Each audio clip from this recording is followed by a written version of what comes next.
बहु दर्शक बंधुंकर अनुरोध को रक्षा करी आमे आज सब आउ पुनर्बार आम प्रसारण करुँ एग्जिट पोल को बहुत दर्शक बंधु कही अनुरोध करते जे विधानसभा वारी प्रत्येक विधानसभा को व्याख्या करा जाऊ जिला वारी व्याख्या करा जाऊ आमे जिला तो करिपारिबु नाही आमे वर्तमान लोकसभा वारी किए को विधानसभा आसो ए विषय आम तेरेसा बाण आपन को कहबू मो विपिन दास नमस्कार।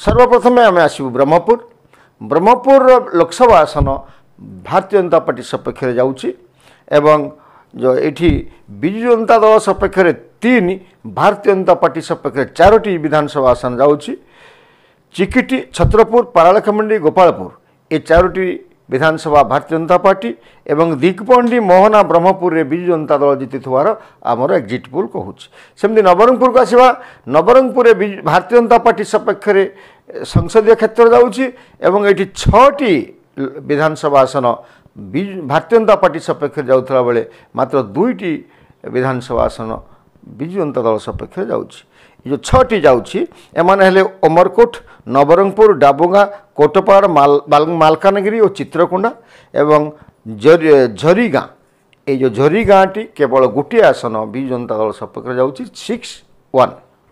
कोरापुट को आसवा ये कांग्रेस एवं विजु जनता दल भितर कड़ा फाइट चलुची बर्तमान जदि आम कांग्रेस सपक्ष संसदीय क्षेत्र को देउछु एटा परिवर्तनशील सेमती जदि आम विधानसभा को आसवा बीजेपी सपक्ष 2 बीजेडी सपक्ष 2 एवं कांग्रेस सपक्ष 3टी आसन आसूची गणपुर पट्टांगी विजु जनता दल सपक्ष जाउथला बेले कोरापुट रायगड़ा भारतीय जनता पार्टी सपक्ष एवं विषम कटक लक्ष्मीपुर जयपुर कांग्रेस सपक्ष जाउथवार हमर विश्लेषण एवं आमर समीक्षा कहूँ कलाहांडी भारतीय जनता पार्टी सपक्ष जीव संसदीय क्षेत्र ये विजु जनता दल को 3 भारतीय जनता पार्टी को 3 एवं कांग्रेस को गोटे विधानसभा आसन जाऊँगी नुआपड़ा भवानीपाटना धर्मगढ़ विजु जनता दल सपक्ष थिला बेले खोरियार जूनागढ़ और लांजीगढ़ भारतीय जनता पार्टी सपक्ष जीव एवं नरला आसन टी को कांग्रेस हातेब तापर आम आसवा आस्का को आस्का संसदीय क्षेत्र में विजु जनता दल और भारतीय जनता पार्टी कड्डा मुकाबला होमें जदिओ आमर यहाँ समीक्षा विजु जनता दल सपक्ष संसदीय क्षेत्र रोचे ये भारतीय जनता पार्टी फलाफल उल्टे दे पारे ए भाया गोटे आमर आकलन रही तो ये जो विधानसभा को आसवा ताले बीजेपी 3 एवं बीजेडी 4 रही विजु जनता दल सपक्ष पोलसरा आस्का हिंजिली जाऊला बेले कांग्रेस सपक्ष सानखेमुंडी एवं बीजेपी सपक्ष कवि सूर्यनगर सोरड़ा एवं खलिकोट जाउथिबार आमर एग्जिट पोल कहूँ आम भूल कहलु ये बीजेपी 3 बीजेडी 3 कांग्रेस गोटे आसन आस्कारे जाऊँगी कंधमाल को आसवा कंधमाल विजु जनता दल संसदीय क्षेत्र जितापट हम किंतु ये कड़ा टक्कर दौर भारतीय जनता पार्टी गत निर्वाचन अपेक्षा ये भोटार वृद्धि पाई हे तो ये गोटे चमके देवा वाला स्थिति हुए भारतीय जनता पार्टी जो कंधमाल को हाथे नहीं पारे किंतु वर्तमान घोषणा जहाँ अच्छी सेटा विजु जनता दल सपक्ष जाऊँगी लोकसभा जदि आम विधानसभा को आसवा ये भारतीय जनता पार्टी सपक्ष 3 विजु जनता दल सपक्ष 4टी आसन जाऊँगी बौद्ध कंटामाल भंजनगर भारतीय जनता पार्टी अख्तियार करुवा बेले बीजेडी जी उदयगिरी दशपल्ला फुलबाणी बालीगुड़ा आसन अख्तियार करने को जाऊँगी आम तापर आसवा बरगढ़ लोकसभा आसन भारतीय जनता पार्टी सपक्ष जाऊँगी एवं ये विजु जनता दल सपक्ष 3 भारतीय जनता पार्टी सपक्ष 3 एवं कांग्रेस सपक्ष गोटे आसन जाउथिबार आमे परिलक्षित करिछु इटी बीजेपी सपक्ष बीजेपुर बटली एवं ब्रजराजनगर जाउछि एवं विजु जनता दल सपक्ष झारसुगुड़ा अताबिरा और बरगढ़ जाउथिबा बेले पदमपुर आसन टी को आमे कांग्रेस सपक्ष जाउथिबार हमर आकलन रही सेमती आम सुंदरगढ़ को आसवा सुंदरगढ़ संसदीय क्षेत्र बीजेपी सपक्ष मतदान अधिक मतदान होती एवं जदि विधानसभा को आसवा ये भारतीय जनता पार्टी सपक्ष 3 विजु जनता दल सपक्ष 2 कांग्रेस सपक्ष 1 सीपीआईएम सपक्ष गोटे आसन जाउथिबार आमर आकलन रही जदि आम सीट वारी व्याख्या करवा तेज सुंदरगढ़ वीरमित्रपुर राउरकेला ये 3टी आसन भारतीय जनता पार्टी अख्तियार करने को जाउथबा बेले तलसरा रघुनाथपाली विजु जनता दल सपक्ष एवं राजगांगपुर कांग्रेस सपक्ष बणाई सीपीएम सपक्ष जाउथिबार आमर आकलन रही। बलांगीर को जदि आसवा संसदीय क्षेत्र में भारतीय जनता पार्टी एवं जिते आम आसबू विधानसभा क्षेत्र को ये भारतीय जनता पार्टी सपक्ष 3टी विधानसभा आसन एवं विजु जनता दल सपक्ष 4टी विधानसभा आसन जाऊँगी। भारतीय जनता पार्टी सपक्ष बीरमहाजपुर लोईसिंगा और सोनपुर आसन जाउथबार आमर सर्वे कहूथबा बेले पाटनागढ़ बलांगीर टिटलागढ़ कंटाबांझी ये विजु जनता दल सपक्ष जाउथबार आमर सर्वे रिपोर्ट कहूँ। तापर आम आसवा संबलपुर रे मध्य एठी जो लोकसभा आसन भारतीय जनता पार्टी सपक्ष जाऊँगी। विधानसभा आसन विजु जनता दल सपक्ष 4 भारतीय जनता पार्टी सपक्ष 3 एवं यदि आम सीट वारी व्याख्या करवा आसन वारी ताहले भारतीय जनता पार्टी सपक्ष कोचिंडा देवगढ़ छेंडीपदा जाउथला बेले विजु जनता दल सपक्ष 8 मल्लिक रेड़ाखोल संबलपुर और रेंगाली जाउछि। आम तापर आसवा ढेंकानाल रे विजु जनता दल भारतीय जनता पार्टी सागर क्लोज फाइट होउछि संसदीय क्षेत्र में। एठी जदिओ वर्तमान आम विजु जनता दल सपक्ष आमर एग्जिट पोल देइछु आसंता काली ईवीएम गणति पर जनाजिबे कारण close fight होउछि Bharatiya Janata party back करि पारे दीर्घ दिन पर संसदीय क्षेत्र में। यदि आम विधानसभा को आसवा ताले एठी विजु जनता दल सपक्ष 4 भारतीय जनता पार्टी सपक्ष 3टी आसन आसुची। बीजेपी सपक्ष जाउथबा आसन मध्यरु अनुगोल हिंदोल और परजंग थिला बेले विजु जनता दल सपक्ष ढेंकानाल कामाख्यानगर तालचर और पालहड़ा रही आमर एग्जिट पोल कहूँ।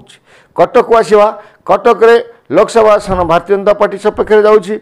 विधानसभा आसन रे विजु जनता दल को 4 भारतीय जनता पार्टी सपक्ष 2 एवं कांग्रेस सपक्ष गोटे आसन जाऊँगी। बीजेपी सपक्ष जाउथबा आसन होची आठगड़ तिगिरिया कटक बारबाटी एवं विजु जनता दल सपक्ष जाउथबा आसन गुड़िक है खंडपड़ा बड़म्बा नरसिंहपुर बांकी और चौद्वार कटक।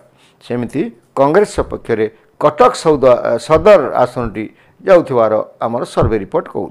पुरी को आम आसवा पुरी भारतीय जनता पार्टी विजय बाना उड़ाऊँगी एवं ये संसदीय क्षेत्र में भारतीय जनता पार्टी प्रार्थी जीतवा भाया लगुंट एवं यदि आम विधानसभा को आसवा ताले ये बीजेपी सपक्ष 5 एवं विजु जनता दल सपक्ष 2टी आसन जाउथबार आमर आकलन रही। बीजेपी सपक्ष जाउथबा आसन गुड़िक होची सत्यवादी पुरी रणपुर पिपिली ब्रह्मपुर एवं विजु जनता दल सपक्ष चिलिका एवं नयागढ़ फलाफल जीव बोली आमर सर्वे रिपोर्ट कहूँ। तापर आम जदि आसवा भुवनेश्वर को भुवनेश्वर लोकसभा आसन भारतीय जनता पार्टी सपक्ष जाउथला बेले विजु जनता दल सपक्ष 4टी विधानसभा एवं भारतीय जनता पार्टी सपक्ष 3टी विधानसभा जाऊँगी एवं ये जो बीजेपी सपक्ष जाउथबा आसन गुड़िक होची भुवनेश्वर मध्य जयदेव और एकाम्र।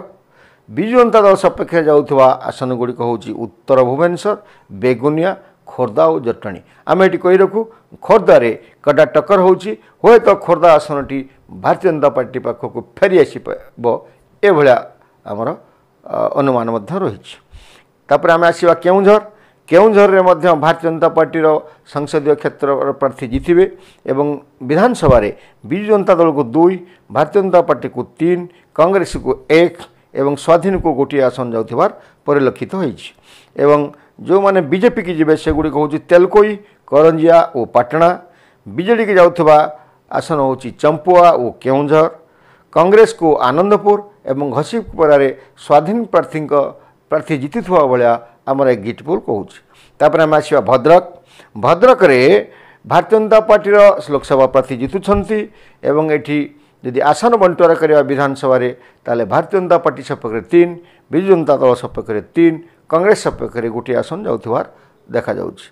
ये जो भारतीय जनता पार्टी सपक्ष धामनगर सोर और चांदबाली आसन जाउथला बेले विजु जनता दल सपक्ष भद्रक भंडारीपोखरी और सिमुलिया एवं कांग्रेस सपक्ष वासुदेवपुर आसन जाउथबार आमर आकलन रही। तापर आम यदि आसवा बालेश्वर लोकसभा क्षेत्र भारतीय जनता पार्टी सपक्ष जाऊँगी एवं जदि आम ये शेयर सीट विधानसभा शेयर करवा ताहले 4टी भारतीय जनता पार्टी जीतुला बेले 3टी विधानसभा आसन में विजु जनता दल जीतुची।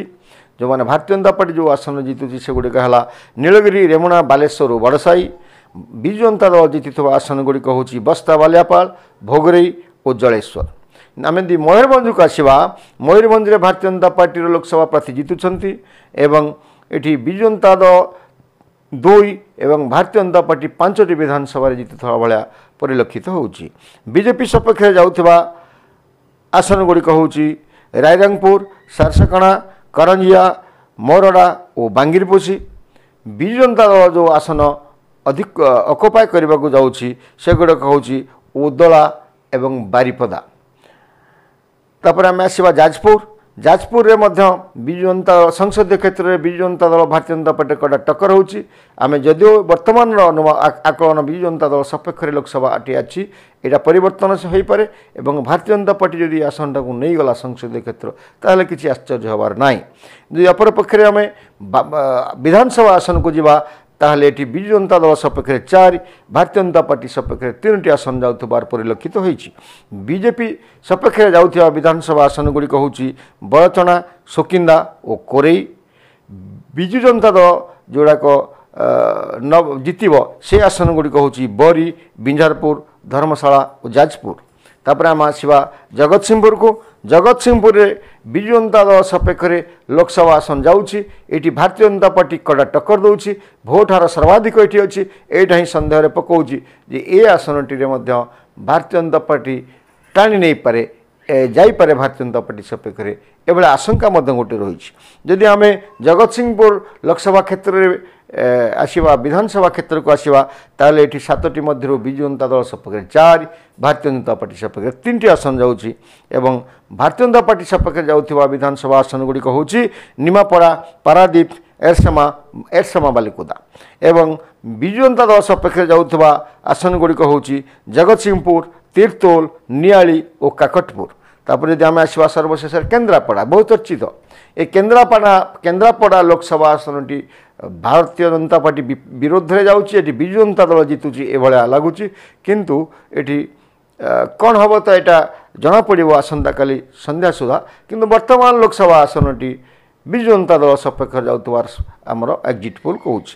ଆମେ ଯଦି ଠିକ୍ ଆସିବା ବିଧାନସଭା କ୍ଷେତ୍ରକୁ ତାହେଲେ ବିଧାନସଭା କ୍ଷେତ୍ରରେ ବିଜୁ ଜନତା ଦଳଟି 6ଟି ଆସନ ପାଇବ, ଭାରତୀୟ ଜନତା ପାର୍ଟି ଗୋଟିଏ ଆସନ ପାଇବ ଏବଂ ଗୋଟିଏ ଆସନରେ କାଳେ ଟକ୍କର ହେଉଛି ସେଟା ହେଉଛି ସାଲେପୁର ହୁଏତ ଭାରତୀୟ ଜନତା ପାର୍ଟି ଜିତିପାରେ, ଏଭଳିଆ ସ୍ଥିତି ମଧ୍ୟ ଅଛି। ତେବେ ବିଜେପି ସପକ୍ଷରେ ଯାଉଥିବା ଏକମାତ୍ର ଆସନଟି ହେଉଛି ମହାକାଳପଡ଼ା ଏବଂ ବିଜୁ ଜନତା ଦଳ ସପକ୍ଷରେ ଯାଉଛି କେନ୍ଦ୍ରାପଡ଼ା, ରାଜନଗର, ଆଳି, ମାହାଙ୍ଗା, ପାଟକୁରା ଓ ସାଲେପୁର। ତ ଏ ହେଉଛି ଆମର 21ଟି ଲୋକସଭା କ୍ଷେତ୍ର ଏବଂ 147ଟି ବିଧାନସଭା କ୍ଷେତ୍ରର ଆମର ଆକଳନ ଆମେ ଆପଣଙ୍କୁ ପୁଣି କହି ରଖୁ। 46,721 ଲୋକଙ୍କର ଯେଉଁ ବହୁତ ବାହୁଡ଼ା ମତ ନିଆଯାଇଥିଲା ଏବଂ ସେ ମତକୁ ଆଧାର କରି ଆମେ ଏଭଳି ଏକ୍ଜିଟ୍ ପୋଲ୍ଟେ କରିଛୁ। ଏଭଳି ଏତେ ସଂଖ୍ୟକ ଲୋକଙ୍କୁ ନେଇକି ଆଲୋଚନା କରିବା ଓଡ଼ିଶା ଇତିହାସରେ ପ୍ରଥମ ଏବଂ ଆମ ଛୋଟିଆ ଚ୍ୟାନେଲରେ ମଧ୍ୟ ଆମେ ଏହାକୁ କରିଛୁ। କେତେ ଦୂର ସଠିକ୍ ରହିବ, କେତେ ଦୂର ଭୁଲ ରହିବ ଆସନ୍ତାକାଲି ଜଣାପଡ଼ିବ। ଆଶା କରିବୁ ଆପଣମାନେ ସକାରାତ୍ମକ ମତ ଦେବେ ଏବଂ ଆମକୁ ଉତ୍ସାହିତ କରିବେ। ଆମେ ଏଭଳିଆ ଗୋଟେ ବିରାଟ 46,721ଙ୍କୁ ଭେଟିବା ଗୋଟିଏ ଦିନରେ ଗୋଟେ ସମ୍ପୂର୍ଣ୍ଣ ଗୋଟେ ଆମ ପାଇଁ ଗୋଟେ ଗର୍ବର କଥା ଥିଲା ଏବଂ କଷ୍ଟସାଧ୍ୟ ମଧ୍ୟ ଥିଲା। ଆମେ କରିଛୁ। ରେଜଲ୍ଟ କ'ଣ ହେବ ଆସନ୍ତାକାଲି ଜଣାପଡ଼ିବ 4 ତାରିଖ ଦିନ। ସେତେ ପର୍ଯ୍ୟନ୍ତ ବିଦାୟ ଦିଅନ୍ତୁ। ନମସ୍କାର।